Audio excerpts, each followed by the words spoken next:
Agreement और contract की काफ़ी ज़्यादा ज़रूरत होती है। जी हाँ, हमारे दिन ब दिन ज़िंदगी में हमको हमेशा ज़रूरत पड़ती है। वकीलों के पास जाना पड़ता है, कोर्ट जाना पड़ता है, स्टैम्प पेपर लेने पड़ते हैं, अग्रीमेंट लेने पड़ते हैं।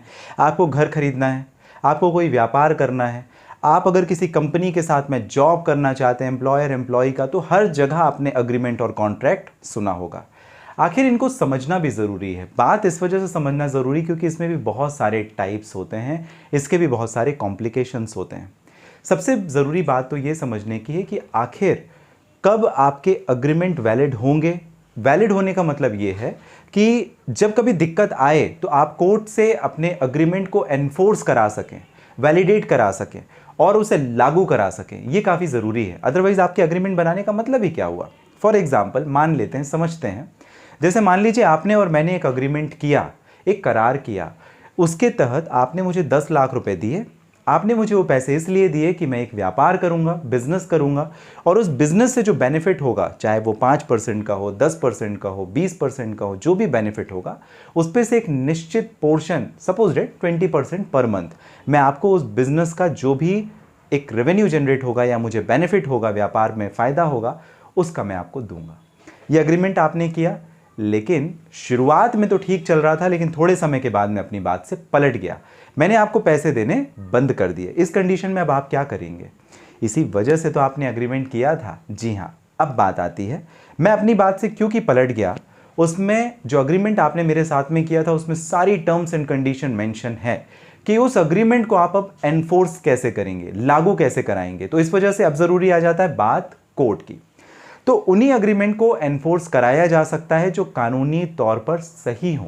इस वजह से आपको समझना है, ये अग्रीमेंट के ऊपर मैं काफ़ी सीक्वेंशनल वीडियो, आपको 1 2 3 4 लगातार वीडियो कुछ देना चाहता हूँ, जिसमें आपको पूरा का पूरा जो पैरामीटर है, जो इंडियन कॉन्ट्रैक्ट एक्ट है, भारत का कानून, कॉन्ट्रैक्ट से संबंधित, अग्रीमेंट से संबंधित, वो आपको समझ में आ जाए। जिसमें हम section 11, section 12, 24, 25, 26, 27, 28, 29, 30, wagering agreement, contingent agreement, voidable agreement, void agreement, जो डिफरेंस होता है इनके बीच में, उसके बारे में समझेंगे। एक्सप्रेस एंड इम्प्लाइड अग्रीमेंट क्या होता है, लीगल अग्रीमेंट्स कब हो जाते हैं, कई बार ट्रेडिंग के लिए हम लोग जो जुए या सट्टे के लिए भी अग्रीमेंट करते हैं, क्या वो लागू होंगे नहीं होंगे, इन सारी चीज़ों के बारे में हम बात करेंगे। सबसे ज़रूरी बात यह है, अग्रीमेंट काफ़ी ज़रूरी बात।